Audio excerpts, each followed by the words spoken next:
cover the current event, what it is, how to do it, and the logistics of it, right? So that's what this is. So go ahead and click here the assignment link for the current event, which as you can see is due by the end of the module. So by Sunday, October 17th.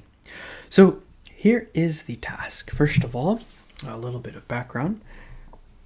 If you'll recall, I'm continually reminding you that writing is dynamic. It's not static. Writing performs social action. Writing does things.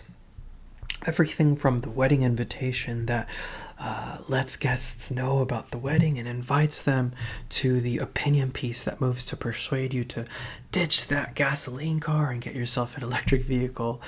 At the end of the day, writing does things. It performs social action. So this is an opportunity to both unpack that and to respond and really connect with the content of writing, of articles in this case, right? So here's the task.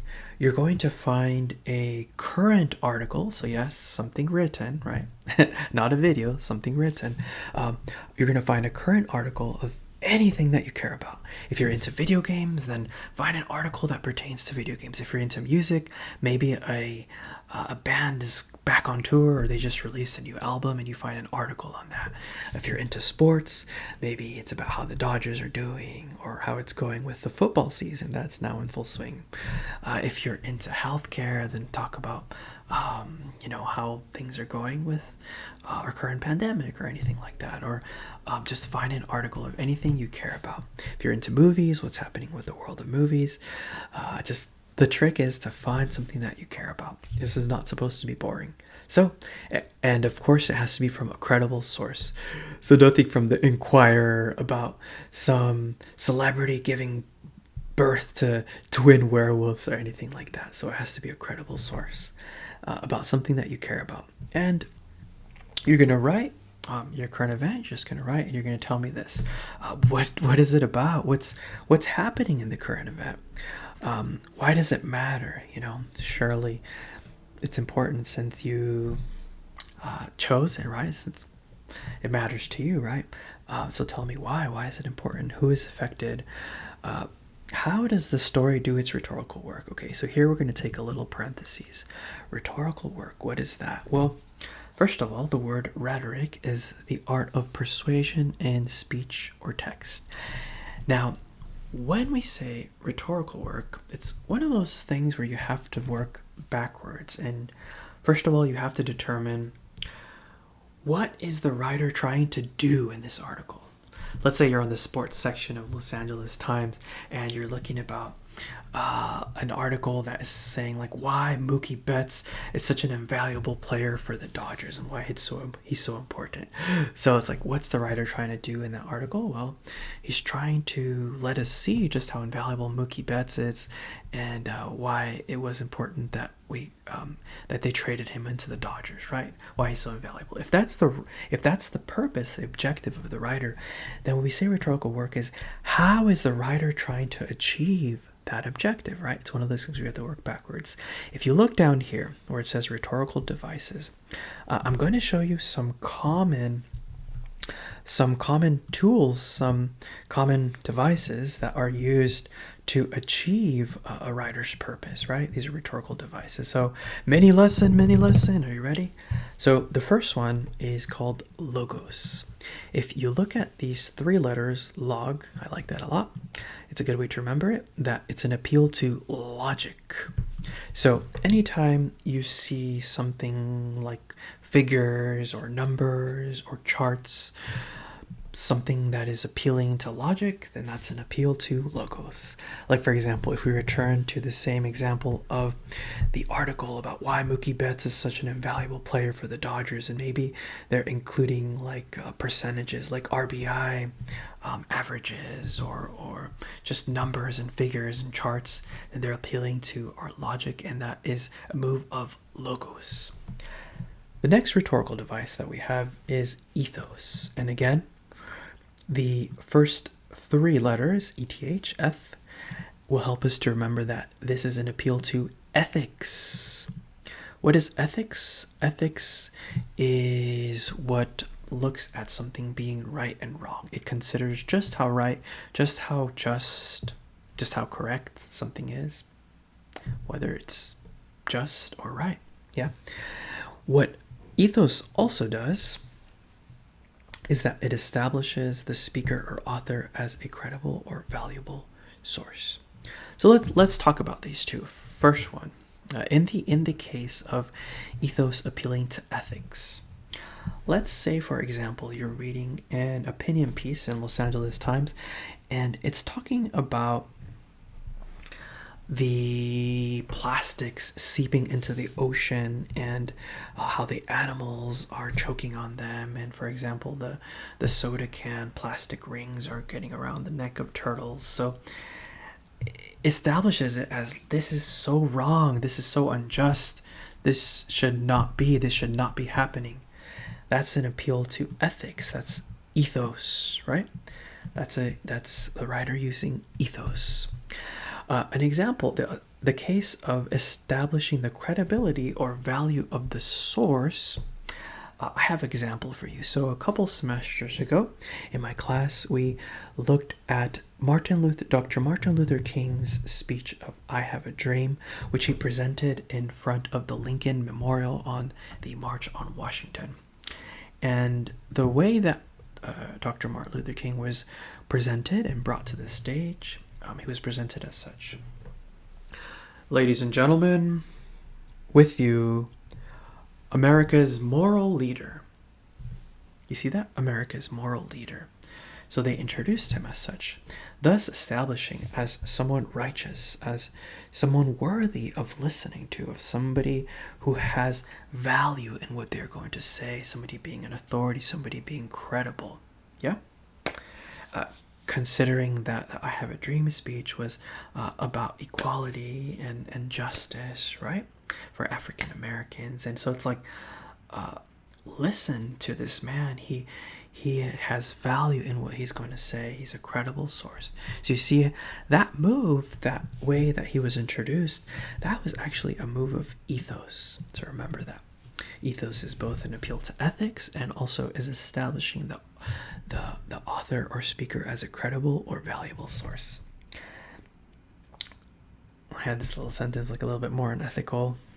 They talk about cloning, how ethical is it to clone a sheep? That's just to understand the word a little bit more. Okay, pathos. This one's interesting because if you look at it, we can't do that trick where the first three letters sounds like what it is an appeal to, right? So what we're going to do, I'm going to show you something. We're going to look up pathos. So look at this one, the Merriam-Webster definition. The Greek word pathos means suffering, experience, or emotion. I find it funny that within the same definition we have all of these things together: suffering, experience, and emotion. It makes me think of somebody in hysterics, somebody being hysterical, somebody that is so overtaken by emotion that they are suffering because of it.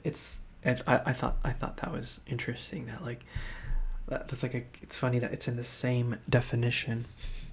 It's like you can't really think straight if only you're being driven by only emotion. So I thought, oh wow, you're suffering and maybe feeling unstable. I thought that was interesting that it was within that same definition. But in any case, pathos, since it means it includes emotion. It's an appeal to emotion.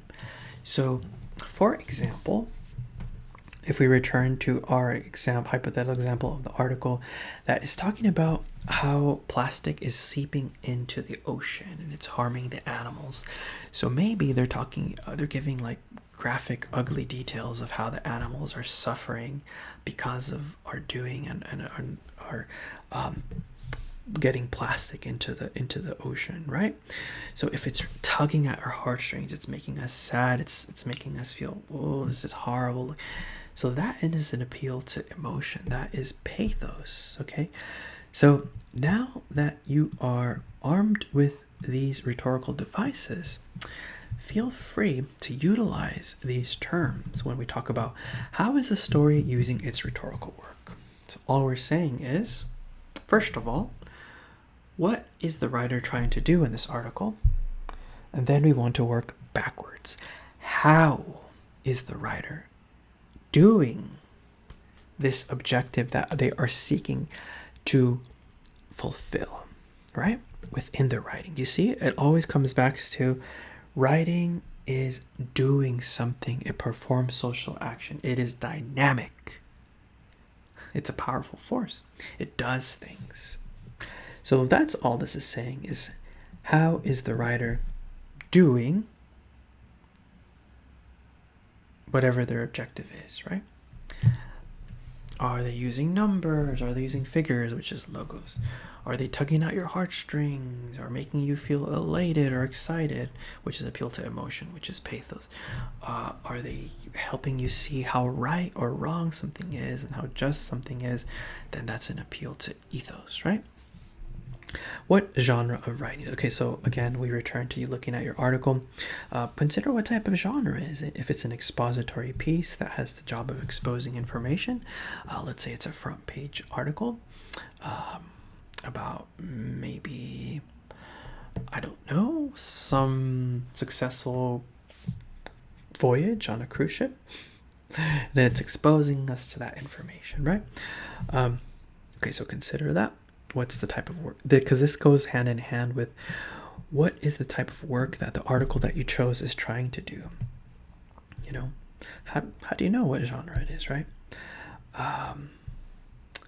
Because that is linked with what they're trying to do anyway, right? Is it an opinion piece that's trying to persuade you? Is it an expository piece that's exposing you to information? Is it something in classifieds that's trying to persuade you to purchase something? You see, all genres are trying to do something. They have a purpose. They have an objective. The writer has an effect in mind. Okay, now comes the other part of what you have to do. So all of this was reporting. A lot of times in high school, we kind of stopped there. You know, we had a book report, which was tell me what happens in the book. The end. But in college, it's important that we respond to it, right? What's your reaction to the story? You know, do you care, or why not? Of course you should care, because if it's something that you should care about, right? You're not going to choose an article about the fact that there's a devaluation of gold ingots if you don't care and if that story bores you to tears. No, choose something you care about. Does it affect you? How does it make you feel? What does this mean on a global scale, if at all? So some stories actually do have global implications. Let's say, for example, it's looking at a meeting between world leaders and they're discussing maybe the fact that one has nuclear armaments and they should do away with it or something. And that has global implications, right? Make sure to have a credible source. So with the works cited pages, these will be at least 2 double-spaced pages. Do pay attention to the minimum and length requirement as I do look at it. And here are some student samples so that you can see what potential iterations of this assignment could potentially be. Student samples are always helpful. So that is what our current event is. Make sure to get that in. And if you have any questions, please feel free to let me know. I'm always happy to set up a Zoom meeting. Other than that, have an awesome week. See you guys.